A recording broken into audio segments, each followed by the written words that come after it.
Tech News U Episode 2. My name's Nathan Feiglin and this week's show is exploding with awesome sauce. As we reported last week, we could be seeing the iPad mini as soon as October 23. Apple this week sent out invitations to the press to show off their latest gadgets. The event is reportedly going to focus on iBooks. 9to5 Mac reports that the 13-inch Retina MacBook Pro could also be unveiled at the event. This Wednesday, Microsoft announced its Surface Australian launch details. The 10.7-inch tablet will start at $599 Australian dollars for the 32GB Windows RT running model. That's without the touch cover. The more expensive 64GB model being $649 without the touch cover, or $789 with the touch cover. Touch covers come in a range of colours, black, white, magenta, cyan and red, priced at $140 each. The type cover with mechanical keys is available for $1 under $150 for a better typing experience. The Surface ships with Windows RT-based processor architecture, similar to what's on your mobile phone. Microsoft didn't comment on the Pro version of the Surface that will run an Intel processor similar to what's in your laptop. I expect this version to be coming later this year or early next year. You can pre-order the Surface now or wait until October 23 for a regular purchase. In Taipei this week, Asus showed off their revamped Pad phone, aptly named the Pad Phone 2. The new Pad phone has a bigger 4.7-inch IPS screen, in contrast to the original Pad phone's 4.3-incher.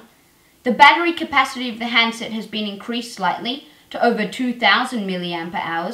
Weirdly though, the battery capacity of the tablet dock has been reduced to around 5,000 mAh. The phone will ship with a quad-core Snapdragon S4 processor and 2GB of RAM.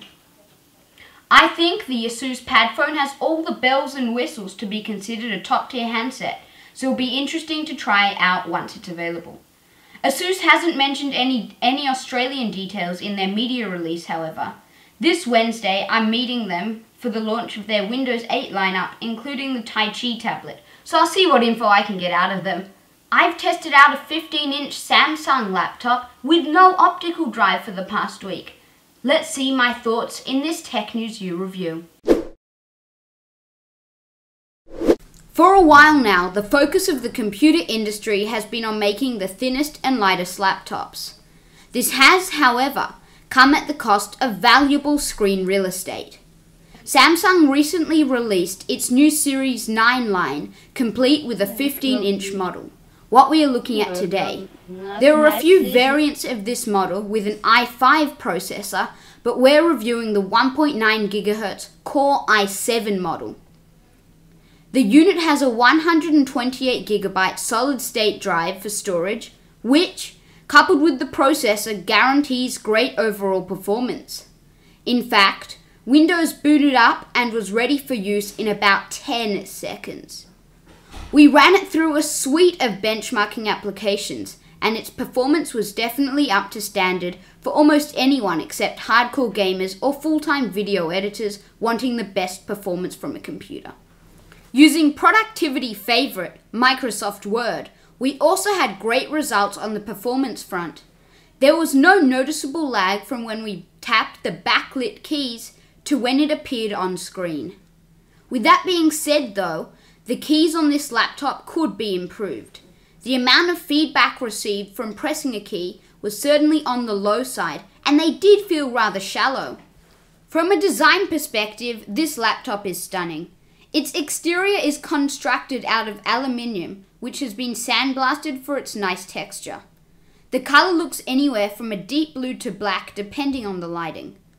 On the right side of the device there are two USB 3 ports and a video out port that requires an adapter for use.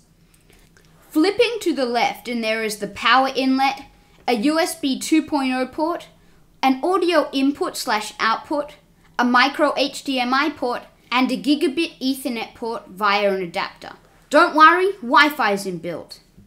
On the bottom there is a secluded SD card slot and a non-removable battery that lasted about 6 hours with moderate use.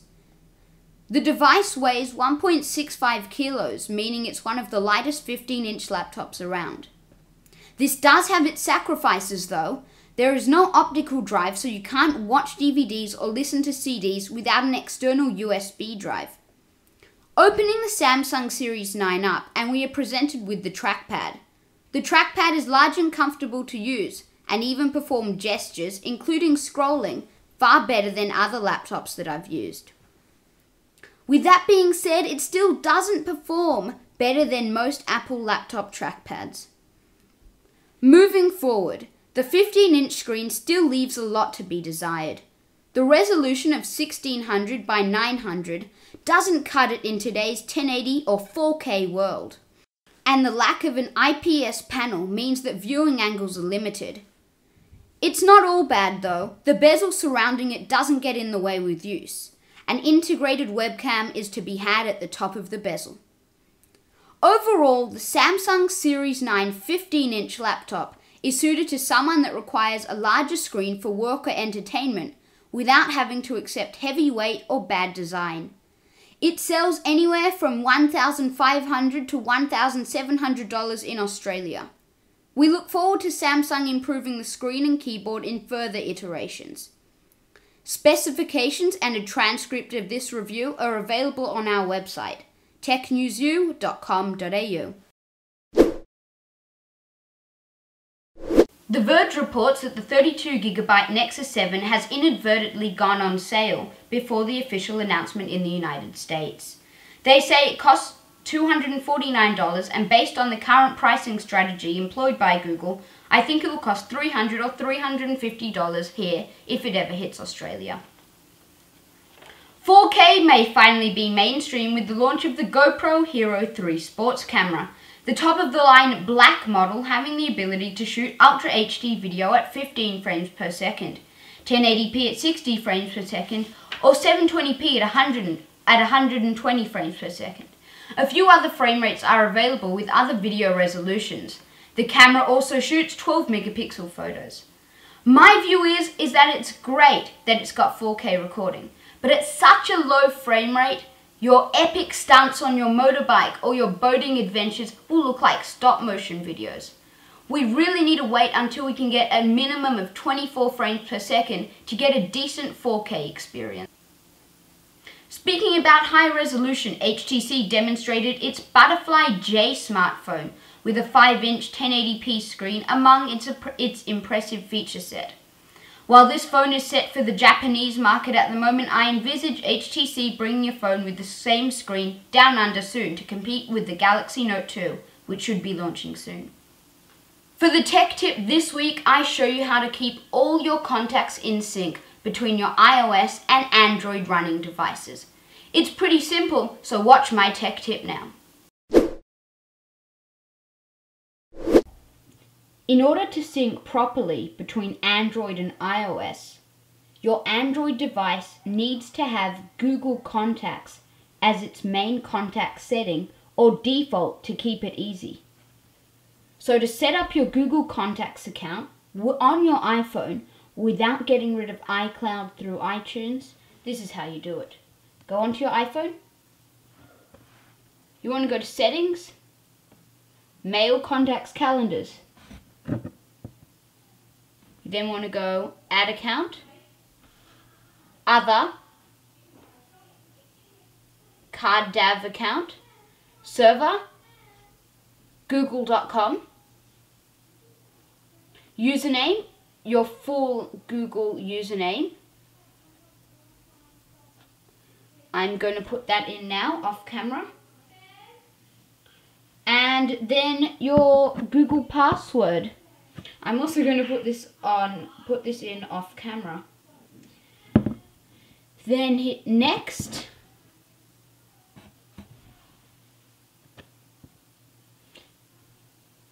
It will verify. I've already got this set up, so obviously it won't work. But assuming you don't have it set up, that is how it will work. You can now go to your Contacts application.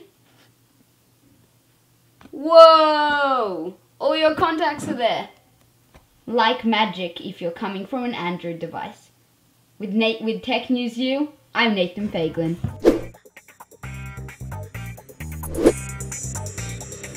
That's all we've got time for Tech News U Episode 2. Find us on Facebook and Twitter, just search Tech News U. Please subscribe if you like this video. Also leave a comment if you've got any questions about technology, need a hand with something, or if you've just got some feedback. You never know, you could be featured on next week's show.